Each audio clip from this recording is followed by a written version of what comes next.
When it comes to our money goals, there are so many things we want to achieve. Paying off debt, building up some emergency savings, investing for our children's education, paying off the mortgage, and still having enough to retire comfortably one day.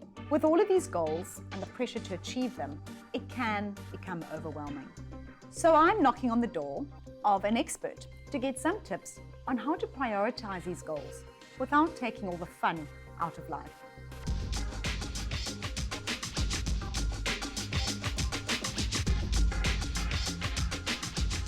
Farzana, when I speak to a lot of young people, they feel quite overwhelmed by their finances. So, telling them to save for a goal, for example, when they're just trying to put food and rent, pay for food and rent, what do you suggest to a young person in terms of creating financial priorities? Well, in terms of financial priorities, the unfortunate thing is that we all have those things that absolutely have to be paid, and then we also have those things that we would like to get to. So what I would suggest is when we get our finances, our money every month, we try to allocate a portion of it, whatever we can manage, allocate it to all those different things. And in doing so, even if we have 100 Rand that we have spare, we've allocated it towards our financial savings, our financial goals.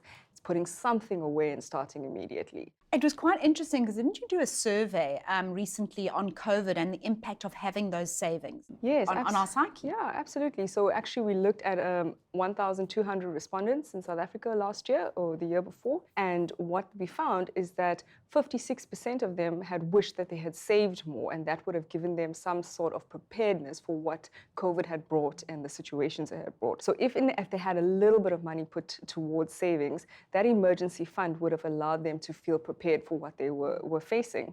So having some money put aside contributes to financial resilience and mental resilience, and that also helps. And of course, when you're young, you have time ahead of you. Yes. And the compounding effect of even 100 or 200 Rand a month is unbelievable. And I think if I could just get that message through to young people, it doesn't have to be a lot of money. It's about starting now. If you start now, you can actually put away less money than if you start later.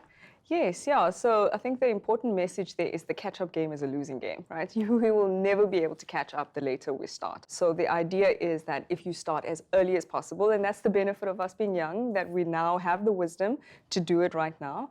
And if you get to a point where you've been saving as a young person for 10 years and you get to, say, the age of 30, even if you stop saving at that point, you're still in a better financial position than the person who is starting at 30 trying to catch up with what they had missed over the last 10 years. Okay, fast forward now, you're in your mid-30s, you've possibly taken on more debt than you would have liked, except now you have a child, you've got a mortgage, and often elderly parents to look after.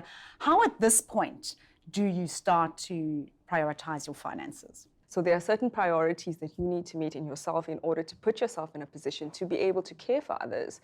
And that's how you would prioritize it. What is it that you need, your household needs, your debt? How can you manage it better to free yourself up so that you can cater to the needs of all the other people that you are responsible for? How do we prioritize fun? How do we have fun with our money? We can delay gratification and we can plan for the fun that we want to have in the grandest way possible. You could save if I want to have a grand wedding, or if I want to have a 50th birthday milestone, or have an international holiday. Those are things that I can envision for myself, and I can plan ahead and I can enjoy it fully because I've prepared for it. And even when I am enjoying it, I know that there's no consequence because I didn't use debt to give myself this thing. I've prepared for it and now I can enjoy it. Absolutely, and I must tell you, I'm a big believer in that. I do like to have a really nice holiday every now and then, and I put money away for that. It's called my holiday slush fund. That is actually literally the name of the account that I have my money in. So absolutely, make sure you plan for fun as well.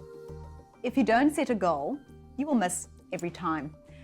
When it comes to your money matters and short, medium, and long-term goals, don't get overwhelmed. Rather see it as taking control. That way, you have a clear roadmap of where you're headed and what you need to do along the way to turn those goals into reality.